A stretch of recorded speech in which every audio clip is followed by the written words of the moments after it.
আমি কালকে ঢাকা থেকে রওনা করছি, ব্যাগটা গুছাইতেছি, আমার মেয়ে আমার পাশে, বলতেছি মা এত কষ্ট, বলে যারা কষ্ট করে তারাই কিছু হয়, আর যারা কষ্ট করে, আমার কলিজার মধ্যে কথাটা লেগে গেছে, এই দেখে পশম দাঁড়ায় গেছে আমার। যারা কষ্ট করে ত্যাগ করে তারাই কিছু হয়, আর যারা ত্যাগ কষ্ট করে তার কিছুই হয় না। আমার মেয়ের কথা।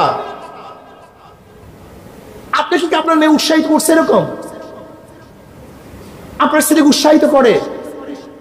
একদিন রাজনৈতিক চর্চা করছেন আপনার ছেলে মেয়েকে নিয়ে, তোর এমপি হতে হবে, তোর মিনিস্টার হতে হবে, তোকে দেশ চালাতে হবে, তোকে শাসক হতে হবে?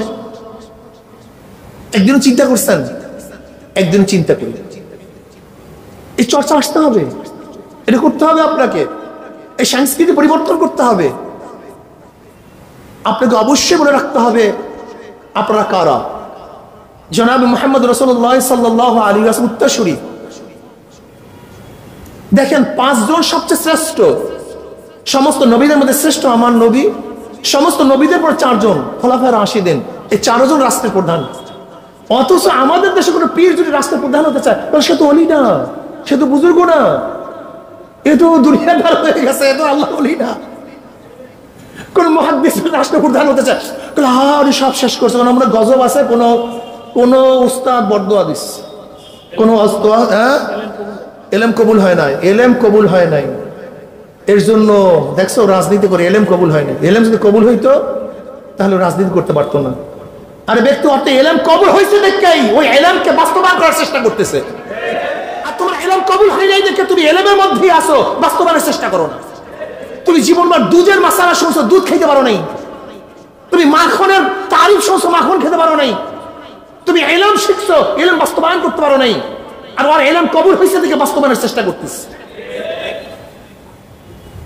মা ছেলেদেরকে বাস এলেম কবুল হয় নাই, আর তোর উপর গজব আছে, তোর উপর এটা আছে, তোর উপর সেইটা আছে। তা জনাবে মুহাম্মদ রাসূলুল্লাহ কি আছে, রহমত আছে না কি আছে বলুন? খোলাফায়ে রাশিদের মধ্যে কি আছে বলুন? আপনারা রহমত ছিল না গজব ছিল? আপনারাই বলুন। এই 5 জন তো সর্বশ্রেষ্ঠ, আর 5 জন দেশের প্রধান, রাষ্ট্রের প্রধান। এরপরে 5ম খলিফা হলো ওমর ইবনে আব্দুল আজিজ, সেও তো রাষ্ট্রের প্রধান।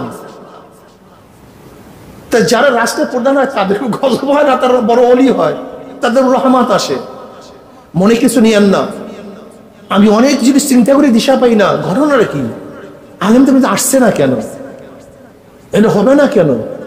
এর জন্য আমি বিশ্বাস করি ভালো ছেলেদের রাজনীতি করা উচিত, ভালো ছেলেদের রাজনীতি করা উচিত।